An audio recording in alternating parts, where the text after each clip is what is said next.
Donald Trump won re-election with an unusual promise to make Greenland part of U.S. territory. He promised wealth, security, and a new era of Arctic greatness. But in 2025, the unthinkable happened.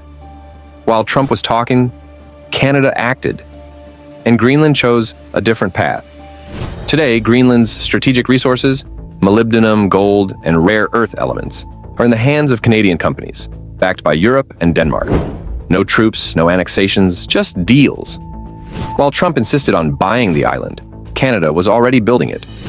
How did the United States lose control of one of the most strategic territories of the 21st century without a single shot fired?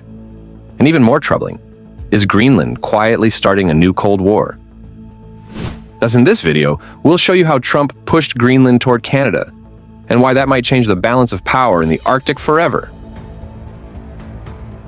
After his re-election in November 2024, Donald Trump reactivated one of his most controversial ideas, the acquisition of Greenland. And this time, he said it bluntly. One way or the other, we're going to get Greenland. We will make you rich. It's a small population which we'll take care of and cherish, but we need it for international security. For Trump, Greenland wasn't a whim. It was a key piece on the strategic board of the 21st century. His team knew it. Controlling the island meant securing the naval passage known as the GIUK Gap, essential for tracking Russian submarines in the North Atlantic. Greenland is a piece of the U.S. homeland, said Secretary of Defense Pete Hegseth. But it wasn't just about defense. Beneath Greenland's ice lies a fortune in rare earths, molybdenum and oil, vital resources to manufacture everything from missiles to wind turbines. And as the ice melts more each year, that treasure is getting closer than ever. We need Greenland very badly. It's strategically vital. Trump did not rule out military options. In his vision, Greenland had to be part of the United States, not just out of need, but by right. And that set off alarms around the world. The reaction was swift. Within hours of Trump's speech before Congress, Denmark issued a blunt rejection. Greenland belongs to the Greenlanders, Danish officials declared. And this time, they weren't alone. Greenland's elected leaders delivered a joint statement condemning any and all forms of foreign takeover. Our future is not for sale, they insisted. French President Emmanuel Macron called Trump's comments unacceptable among allies. NATO responded not with words, but with action. Arctic surveillance flights increased. Naval patrols intensified through the North Atlantic. Behind closed doors, European intelligence officials warned that Trump's rhetoric was destabilizing the Arctic balance. The message from Europe was clear. This wasn't 1946. You don't just claim territory anymore. Far from isolating Denmark, Trump's approach rallied the continent behind it. Greenland wasn't just defending its autonomy, it was gaining international backing to protect it. While Trump dominated the headlines, Canada was already sealing the future. In June 2025, Greenland granted a 30-year mineral exploitation license to a Toronto-based company, Greenland Resources Inc. The permit allowed full extraction of molybdenum and magnesium from the Malmberg site in eastern Greenland, two minerals critical to defense systems and advanced manufacturing. But this wasn't just a vague exploration deal. Greenland Resources already had binding supply contracts with European steelmakers. This was business. Serious business.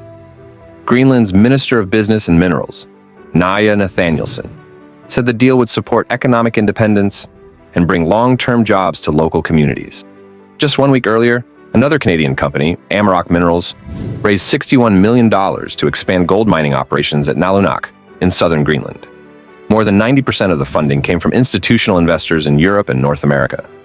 Even Denmark's state-backed export agency, IFO, invested. Canada wasn't making speeches. It was building infrastructure. It wasn't asking for Greenland. It was partnering with it. What began as a series of business deals quickly evolved into something much larger. A coordinated pivot away from American influence and toward a new Arctic alliance, anchored by Canada, Europe, and Greenland's own leadership. In mid-2025, the European Union officially labeled Greenland a strategic priority in its updated raw material security strategy.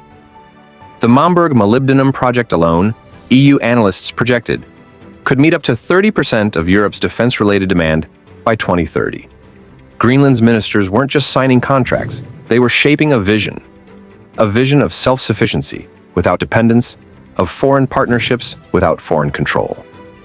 "We are not for sale," said Minister Nathanielson, "but we are open for business." That statement echoed across Europe and resonated deeply in Ottawa.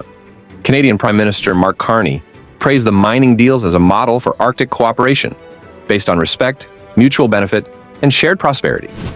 While Washington sought ownership, Ottawa built trust.